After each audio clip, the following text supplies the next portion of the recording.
Welcome to Friday, day 15. So, first and foremost, I just want to take a moment to say congratulations for finishing the week.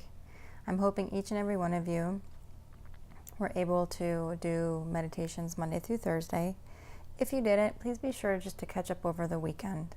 And on a side note, make sure that Tuesday and Wednesday are definitely done on a back-to-back, so that you can fully understand the lessons from Tuesday and Wednesday. This week we dove in a little bit more around energy, frequency, along with understanding the mind from the house perspective, as well as the rooms in the house and boxes that stay stuck in the rooms. I try to make it as simple as possible so that you can begin to really understand and navigate your mind or your house so that you can feel more empowered and start to benefit from these meditations, maybe a little bit more from a practical standpoint, so that you can understand your subconscious mind and what gets stuck there, and how the subconscious mind is always trying to find a solution, because it's just the job of the subconscious mind. The conscious mind, or the room of the conscious mind, is where we can see things, right? It's the light. It's our ability to actually see things. And then the superconscious mind is more of the purity. It's the open spaciousness. It's the space in between everything. And so it's really the gaps. And so the more we meditate, the more we learn how to concentrate, the more we actually start to sit in the gaps. So we're going to shift the awareness just for a moment into the environment for Friday. And today we're actually going to keep it very light, very easy, because I know that this week has been a little bit of a thicker week in terms of the lessons. And I, again, really wish for you to simply digest what we did this week. Again, we are intending mostly just to give you new information, to put new layers in your mind so that you can know how to navigate it, or rather know how to navigate your awareness in the mind. So we're going to jump into Michael Singer, and he says, only you can take inner freedom away from yourself or give it to yourself. Nobody else can.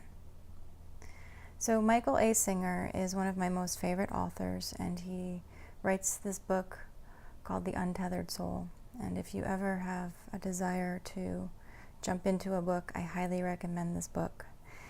He explains the mind in a very beautiful, poetic way, with many layers and deep meaning, but also with a lot of practicality as well. So, real brief, real easy. I want you to just go ahead and just find yourself closing your eyes if they haven't already been closed. Rest your inner ears and outer eyes. Let your back rest against your chair or the wall. Allow your shoulders to rest down your back. Let your arms reverberate relaxedness along with your heart, back of your shoulder blades, the ribs, the belly, the hips, each leg down to each toe of the right and left foot. From this place, take a beautiful deep breath in, inhaling from the nose for 2, 3, 4, 5, and 6, and just slowly exhale out from the mouth for 7, 6, 5, 4, 3, 2, and 1. We'll do 2 more together with the breath count. Inhale, 2, 3, 4, 5, 6, and 7. Good. And slowly exhale out.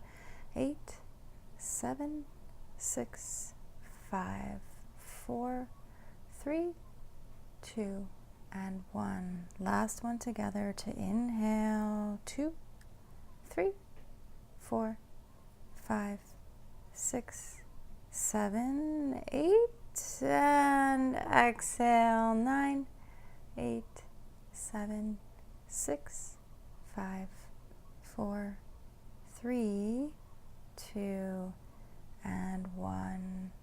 Take a pause.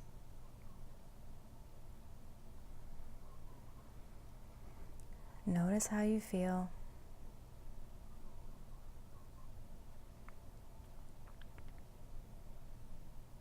Where is the body?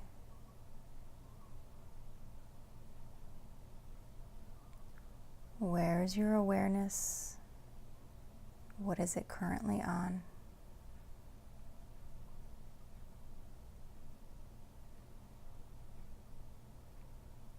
I ask you to take a moment just to tune in for a second and see how dropped in you are. You can usually know by how relaxed you are. You can also know by where your awareness is.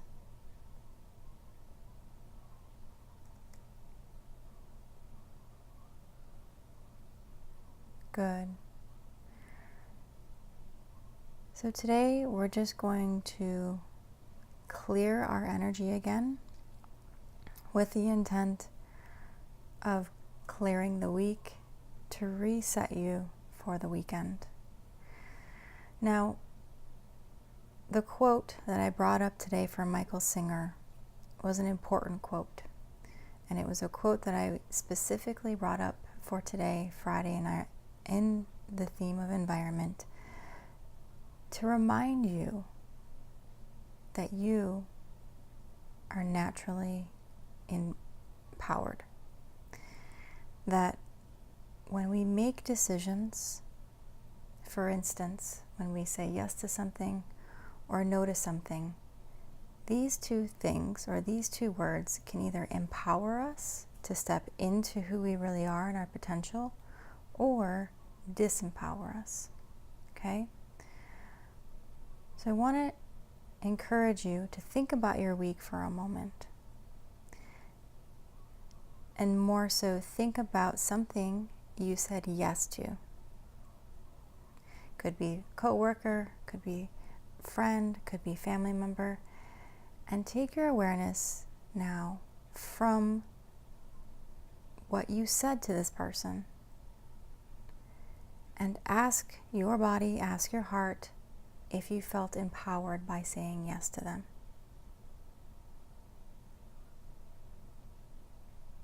You'll usually know by how you feel right away. If for whatever reason there's some angst or discomfort, you could be saying yes to please other people. I'm bringing this up because it's an important topic, and it has everything to do not only with our outer environment, but also our inner environment, okay? Part 2. I want you to take a moment now to think about someone you spoke to this week. Again, could be coworker, family, friend. And see if you said the word no to them. Is there somewhere along the week that you said no to them? And tune in now to this feeling of that moment, of that conversation, and how it made you feel.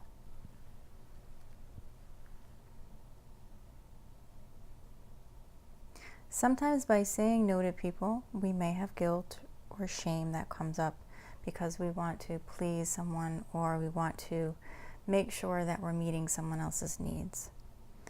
Or sometimes when we say no, we actually can step into more of our power and feel really good about it because we're creating certain boundaries in our life to protect our energy, or rather to really be in tune with where we are and what we can handle. I asked you these couple questions so that you can get a little bit more curious about how you're navigating your life, about what you're saying yes to, about what you're saying no to, and to think about how each word makes you feel depending on what you choose to do. You see, we always have a choice. Every moment we have a choice. And each moment accumulates over and over and over again. And so if we say yes to 5 people, what ends up happening, if we're not doing it from an authentic place where we know that we're locked into who we are, we start to get resentful. And on the other hand, with the word no, what ends up happening is when we say no, we actually close our energy off a little bit. And so sometimes that can either make us more rigid, or it can actually help us contain our energy or feel more empowered. So in this next moment, I just want you to again tune back into yourself and feel how you navigated your week this week.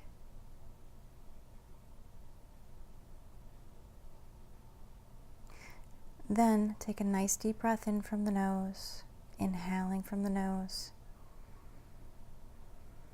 And then just slowly exhale out, hearing your breath leave your mouth.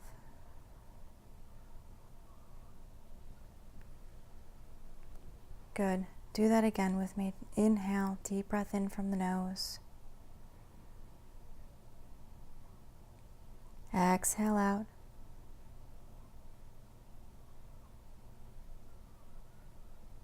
And third one, to inhale. And exhale out. I'm going to encourage you to go ahead and take a few moments to yourself to sit, to breathe, and to be.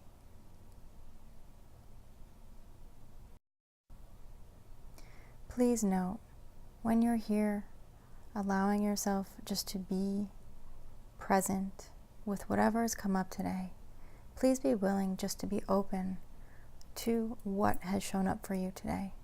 Remember, this is just information. And when we have information before us, what it does is it gives us an opportunity to make different choices. So give yourself some more breath here.